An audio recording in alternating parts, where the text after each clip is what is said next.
how to have good sex in long-term relationships. That's what I'm talking about today. And yes, it is possible. I'm Leslie Dories, your marriage coach and the creator of the Hero Husband Project and Foundations Coaching. And a lot of people believe that long-term relationships, marriage, is the place where sex goes to die. And if you're experiencing that, it's really hard, it's really frustrating, and it's really sad.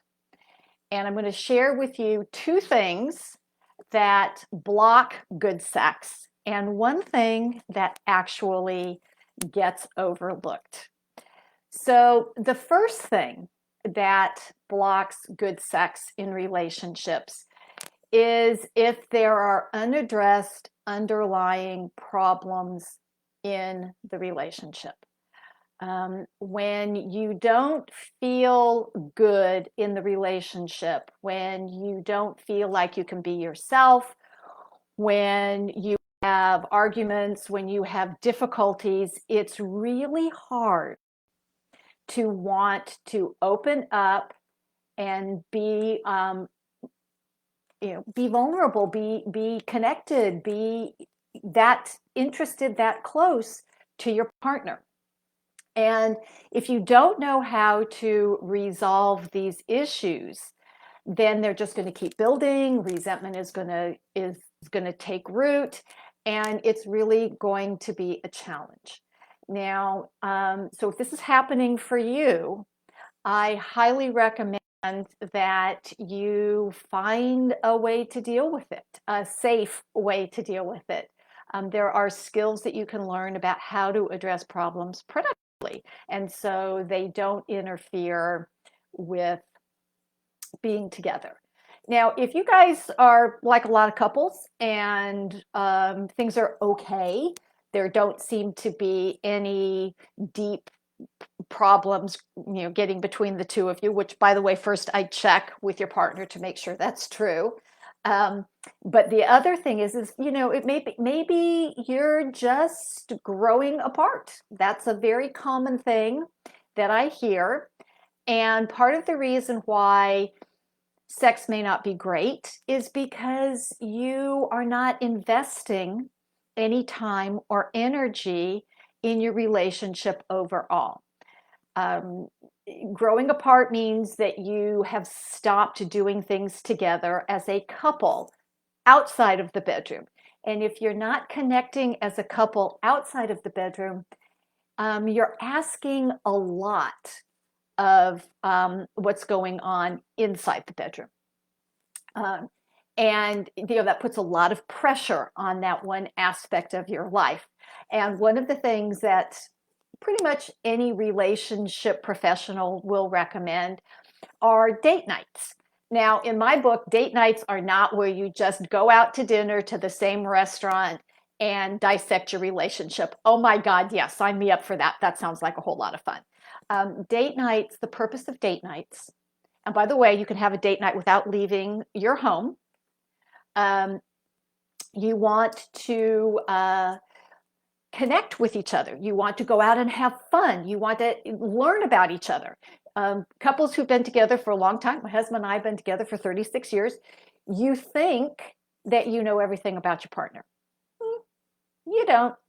Either something's never cropped up or they've had a new way of thinking about something. And date nights, getting together, having fun, having conversation, is a way to learn about your partner. And when you spend time with your partner, when you spend time having fun, when you spend time as a couple, then it's going to make it a lot easier and a lot more natural to connect in the bedroom. And when you feel connected to your partner, that puts a different feel to being physically intimate with them. Okay, so those are the two things that block you from having good sex. And the other thing that blocks people from having good sex is it becomes just another thing to do. It becomes another item on the to-do list that you got to check off, as opposed to being something that you both look forward to. And one way to make that better is to slow it down. Don't put it in the last 15 minutes before you go to bed, because that's possibly not enough time for both of you to really enjoy it. And the other thing, and it's a connected thing, is do you know your own body and do you know your partner's? Do you know what makes you feel good? Do you know what makes your partner feel good? We can get into these rote, repetitive ways of connecting with each other. And it isn't exciting. And by the way, you don't have to have fireworks every single time, but what you want is it to be a really good experience for both people. And this is paying attention, like I said, to what turns you on, what turns your partner on, what turns you off, what turns your partner off. These are things that you don't want to assume. And oh, by the way, because of what's going on outside, could be your hormone levels, could be stress, it could be other things that are getting in the way. So what felt good one time may not feel good this time. And so it's a constant communication, both verbal and nonverbal, about what you're enjoying and what works.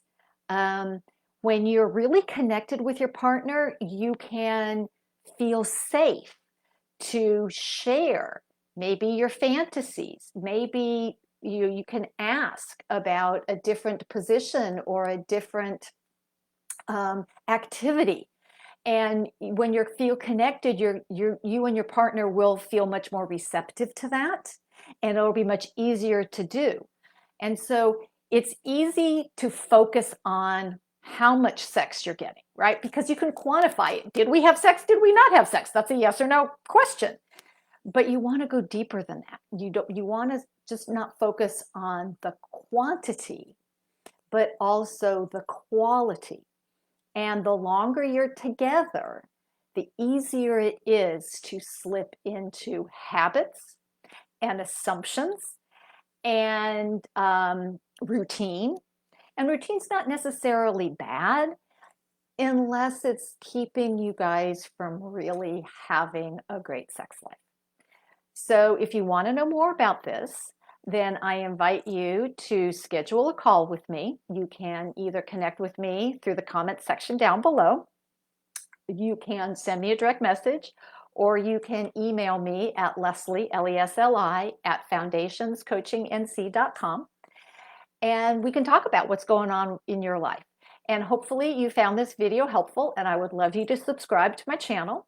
I'd also love to know what your thoughts and concerns are in this area of your life. You can send those messages to me as well. So until next week, stay loving.